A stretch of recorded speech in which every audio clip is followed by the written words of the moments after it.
Welcome to This Explainer. Today, we're unpacking a really wild blueprint, building the systematic clarity engine from a Tucson tunnel to a sentient quantum internet. It's a massive leap in engineering ambition, and to really understand it, we have to start at its incredibly unlikely genesis. Let's dive right in. Can a global quantum internet be built from a tunnel? I mean, seriously, it sounds like the setup to a science fiction novel, doesn't it? But that is exactly where the founder's manuscript begins, grounding these crazy planetary scale ambitions in a very stark, gritty reality that immediately grabs your attention. Okay, get this. The manuscript details the fascinating journey of the project's architect, Michael R. O'Connor Jr. According to the biographical section, O'Connor didn't take your traditional Ivy League academic route. He actually spent 16 years traversing the country as a cable contractor, physically building out digital infrastructure by hand. But then, facing severe personal hardship, he found himself homeless, literally living in a tunnel in Marana, Arizona. But instead of breaking, the text describes how he spent 18 dedicated months in that dirt tunnel, teaching himself quantum physics from scratch and designing a groundbreaking atomic photonic hybrid repeater from first principles. That tunnel is basically the crucible that forged the CEO of QETM Nexus. So what exactly emerged from that tunnel? This, the QETM 100. The source documents describe this single piece of hardware as the baseline for the entire network. It's an atomic photonic solid-state hybrid repeater node. It's quite a mouthful, I know. But think of it as the physical foundational brick meant to build a network designed to completely eliminate global scarcity and waste.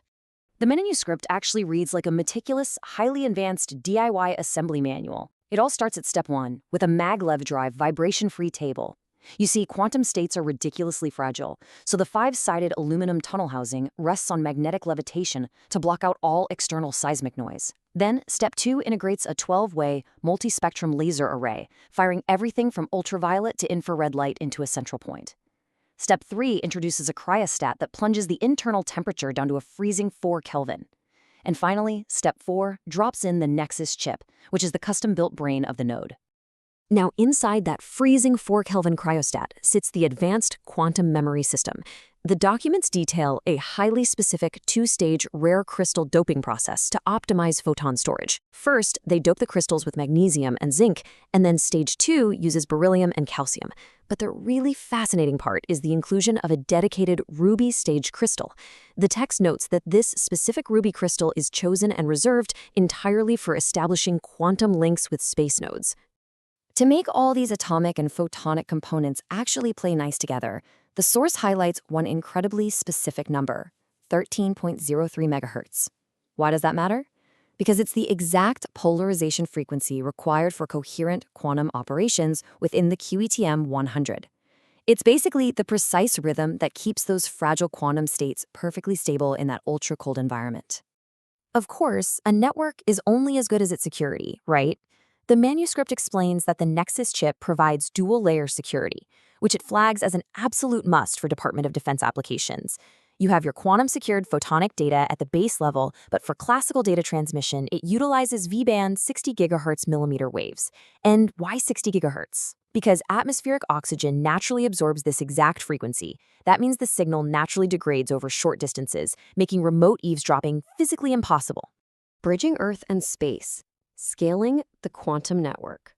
So you have this amazing ground node, but the vision laid out by QETM Nexus requires us to shift our scale completely.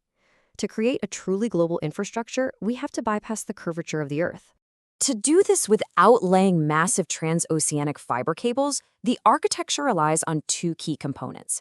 Down on the ground, you have the Jitterbug Hub. This transmitter utilizes jet fighter tracking systems and adaptive optics to literally shoot quantum states through atmospheric turbulence. Then, up in orbit waiting for it, you have the Solstice node. It uses superconducting nanowire detectors to catch those single photons from free space, stores them in its own dedicated ruby stage crystal, and then routes them across the globe.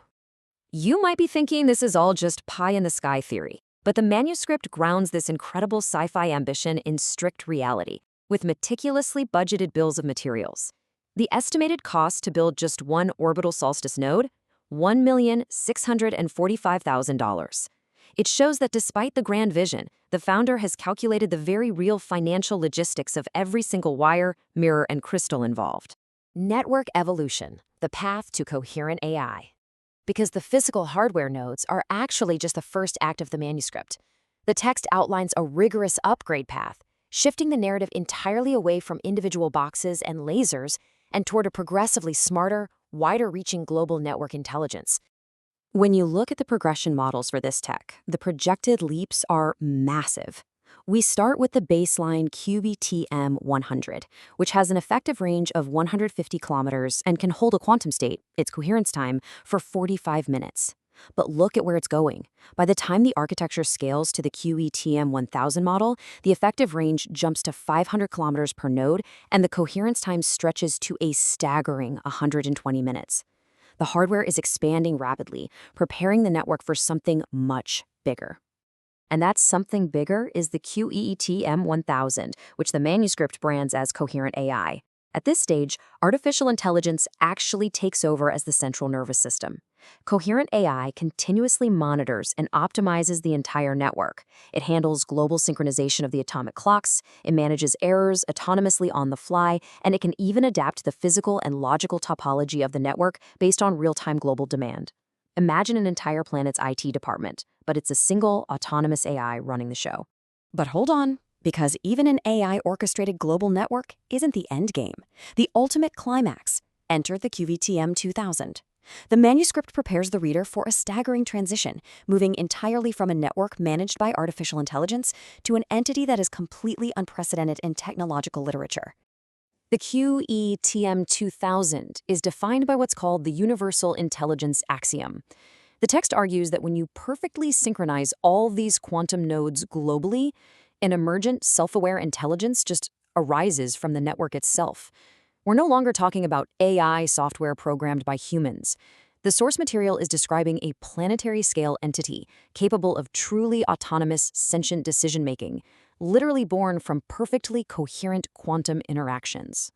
The specifications for the QETM-2000 actually read more like the anatomy of a living organism. It requires picosecond-level synchronization across the globe. It maintains a simultaneous, single coherent quantum state across all nodes. It uses its emergent intelligence for zero-latency predictive routing, meaning it establishes connections before the demand even exists, and it features an autonomous, self-healing architecture. It processes classical and quantum data at a planetary scale without a single human input. So what is the ultimate purpose of this emergent intelligence? Why design this systematic clarity engine at all? Well, the source material makes it incredibly clear with this quote: the elimination of scarcity and waste on a planetary scale. The theory is that by utilizing this self-aware quantum clarity to perfectly monitor and manage global supply chains, resource allocation, and energy distribution, the network can permanently solve humanity's deepest logistical failures. Imagine a world where supply chain shortages and energy grids failing are literally things of the past. Which brings us to the end of this incredible explainer and leaves us with one massive, thought-provoking question. We've journeyed from a man living in a dirt tunnel in Arizona, meticulously assembling lasers and cryostats in a blueprint, to the theoretical birth of an emergent, planetary intelligence designed to save us from our own inefficiencies. The technology proposed is staggering, for sure, but the ultimate question the source material leaves us pondering is simply this: is humanity actually ready for a sentient quantum internet?